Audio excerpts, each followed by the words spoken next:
I'm Jenna. In my family's house, there were always two pedestals. One was for my sister, Rachel. Hers was golden. Perfect. Already marked for Rachel, the corporate lawyer. The other one was mine. It was always empty. My passion wasn't respectable. It didn't fit in our affluent New England suburb. My passion was the smell of sawdust and walnut, the feel of sandpaper on my hands. I was a woodworker. To my father, Robert, it was dirty, manual labor. To my mother, Susan, it was just a social embarrassment. Have you ever felt like the invisible one in your own family? No matter how hard you tried, let me know your story down in the comments. This dynamic was set in stone. I remember being 12 and spending an entire month carving a set of tiny, intricate wooden birds. I was so proud of them.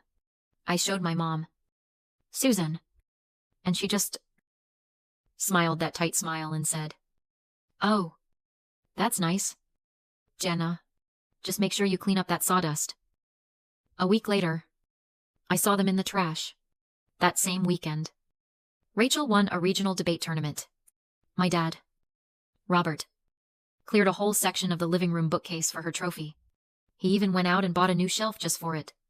And the worst part, he asked me to help him assemble it. As we got older, the stakes just got higher.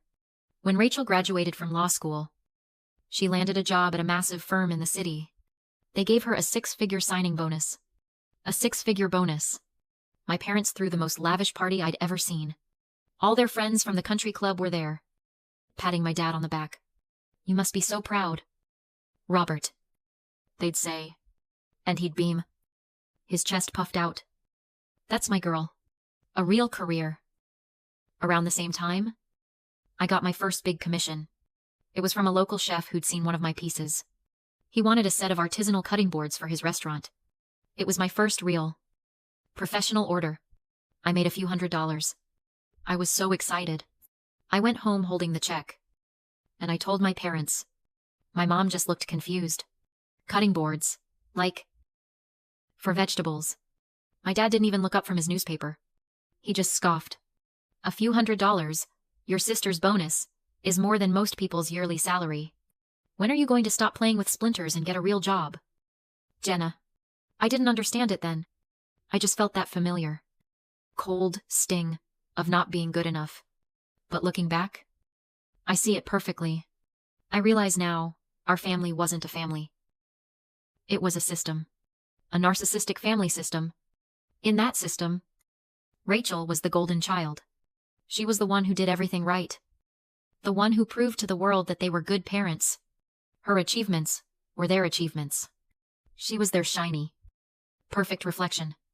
And I was the scapegoat. I was the one who was different. The one who didn't fit their mold.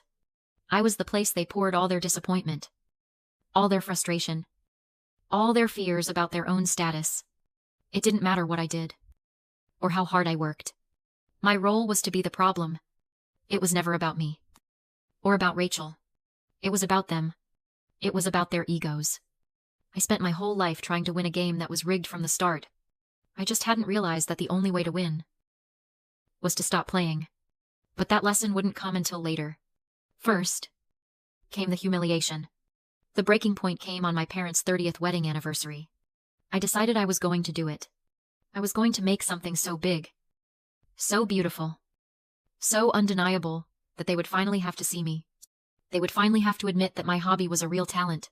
I spent weeks, months, working in my small garage workshop. I poured every bit of skill, every bit of hope I had into it. It was a 12-person dining table, made from a single slab of solid, black walnut, with hand-carved joinery. It was, without a doubt, a masterpiece. I arranged to have it delivered the day of their big anniversary party. I arrived early, my heart pounding so hard I could barely breathe. I imagined my mother's gasp, my father's stunned silence, maybe even pride. The delivery truck arrived. The table was brought in and placed in the center of their grand dining room. It was perfect. The guests started to arrive. All their country club friends. Everyone dressed in expensive clothes. I just stood near the table, waiting. My father, Robert, walked into the room, a glass of champagne in his hand, laughing with a guest. He stopped. He stared at the table. The room went quiet. This was it. He looked at my mother, then at me. His face wasn't proud. It was disgusted. What is this? He said, his voice loud enough for everyone to hear. I swallowed. It's for your anniversary. I made it. He let out a short, sharp laugh. A laugh of pure derision. You made it, Jenna. I ordered catering for this party. Not a high school shop project. He turned to my mother. Susan. Why is this thing in our dining room? Before I could speak, he waved over two of the catering staff. You two. He barked, pointing at the table. Get this thing out of here. Haul it to the curb. The trash collectors can deal with it. The room was silent. I couldn't move. I couldn't breathe. Haul it to the curb. He then looked right at me, his eyes cold. I have spent 20 years trying to save you from this embarrassment. We gave you every chance to be respectable. Like your sister. If you want to be a blue-collar laborer, fine. But no daughter of mine will be one. He gestured to the door. Get out. You're no longer welcome here. I looked at my mother. She just stared at her champagne glass, refusing to meet my eyes. Rachel, my sister, looked pale, but she said nothing. I walked out. I didn't cry. Not yet. I got to my car, parked down the street, and I sat there, shaking. I just stared at the house, and then I saw it. The two caterers, struggling, hauled my masterpiece out the front door and dragged it down the driveway. They left it on the curb, next to the recycling bins. All that work, all that hope, sitting on the curb for the trash. The tears finally came, hot and angry. But then, something else washed over me. It was a strange, cold clarity. I realized that table wasn't a gift. It was a plea. It was my last, desperate attempt to beg for an approval that they were never, ever going to give. And as I watched a car swerve around my beautiful table, left on the street like garbage, the last bit of that desperate hope died. And in its place, something new was born. We're all taught that blood is thicker than water. It's a line used to demand loyalty, to excuse abuse. But they never tell you what to do when that blood is toxic.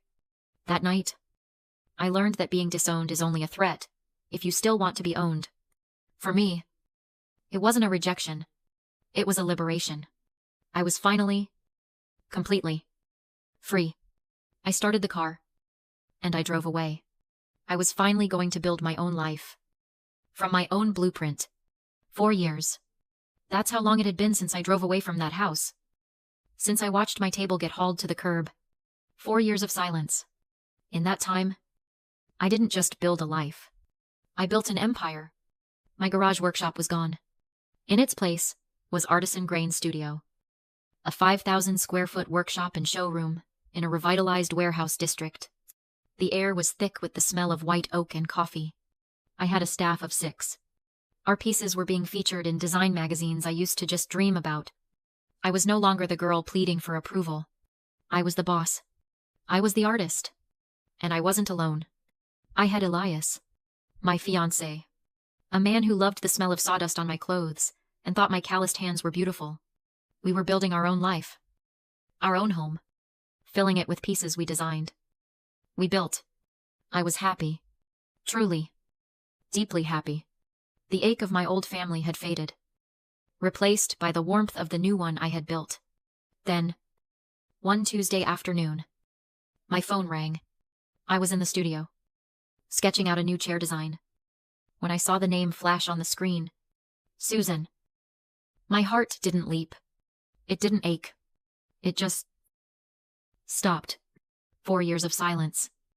And now this. I took a breath, wiped the graphite from my hands, and answered. Hello. Her voice was just as I remembered. Thin, clipped, and cold. Jenna, I'm glad I caught you. No, how are you? No, it's been a long time. Nothing. What do you need? Susan, I asked. I heard her sigh. A sound of profound inconvenience. It's your sister, Rachel.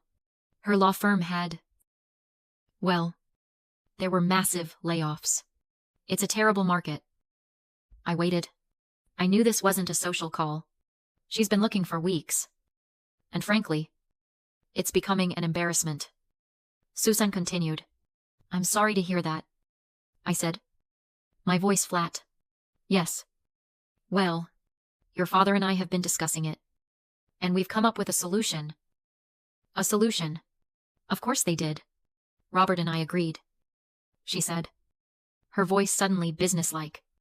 As if she were doing me a favor. You need to give Rachel a job. I almost laughed. A job?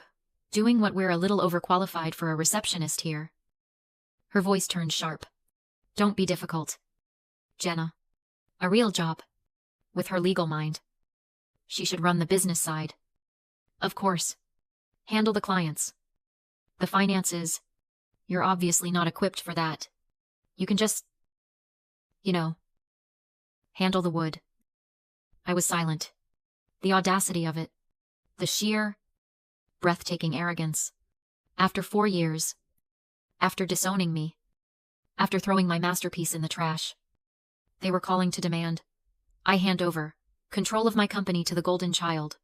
So I could be the blue-collar laborer they always said I was. Jenna, did you hear me?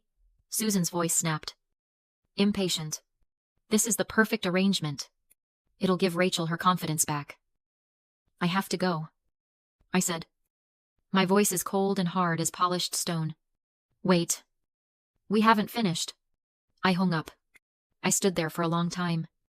The phone in my hand. I thought I would be angry. I thought I would be hurt. I just felt tired. And then, for the first time, I felt a small, dark seed of pity.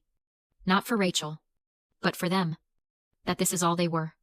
This broken, arrogant, desperate need to control everything.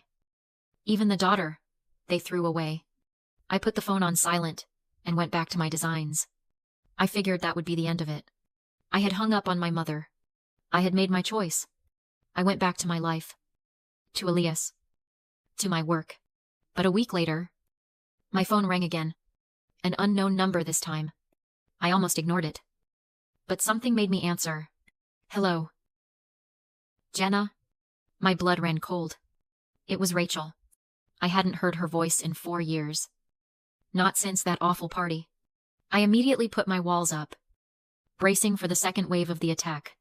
Rachel, I said, my voice sharp. Look, if this is about the job my mother called about, the answer is no. I'm not. Jenna, please. Her voice wasn't arrogant. It wasn't demanding. It was broken. She was crying. I could hear her gasping for breath. Please. She sobbed.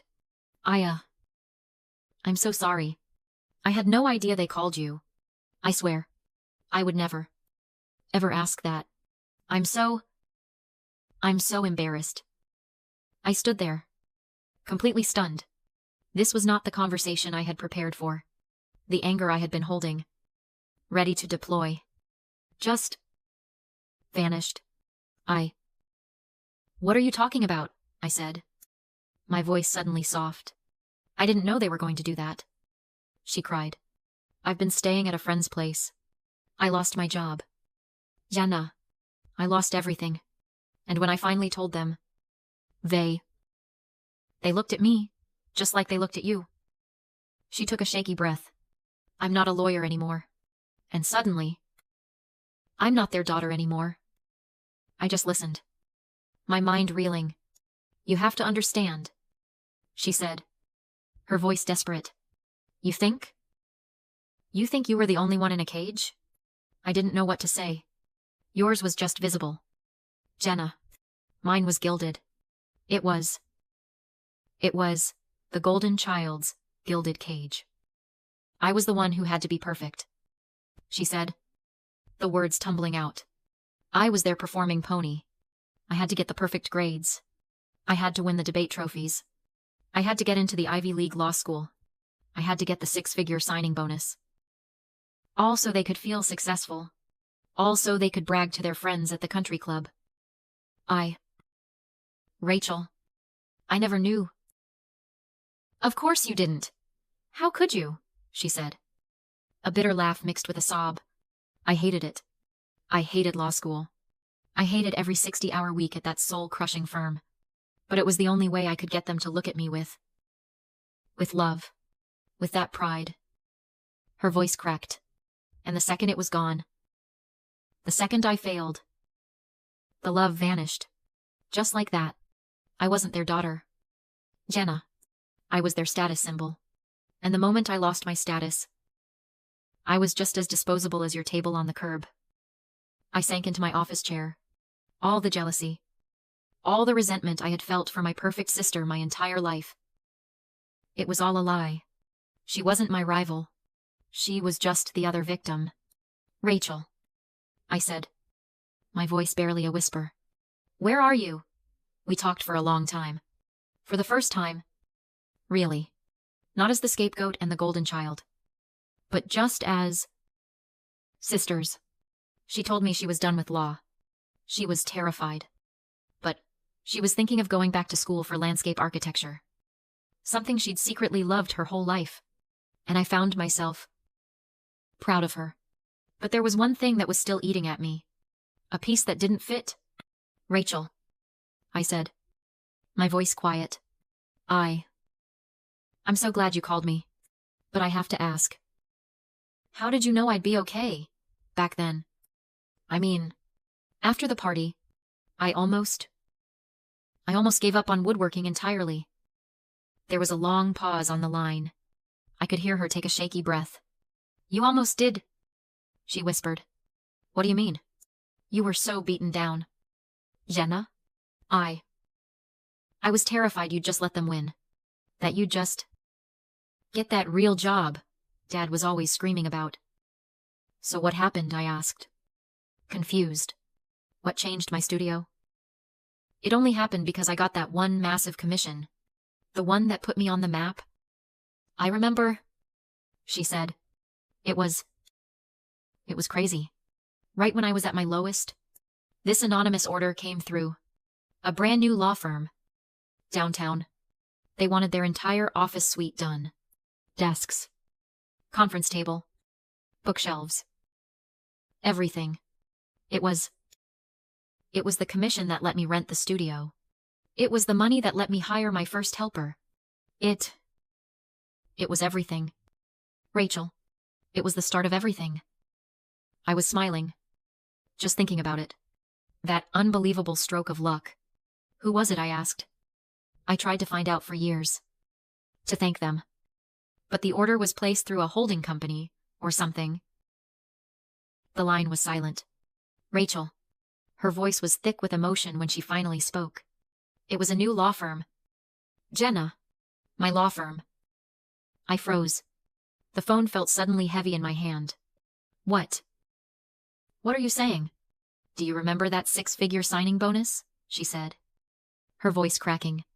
The one they threw that huge party for. My mind was racing. Connecting the dots. The timing. The anonymity.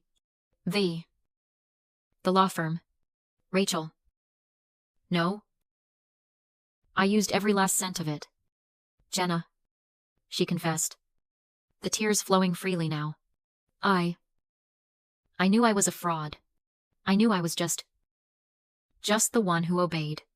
But I knew you were the one who was talented. I knew you were the artist. I couldn't let them break you.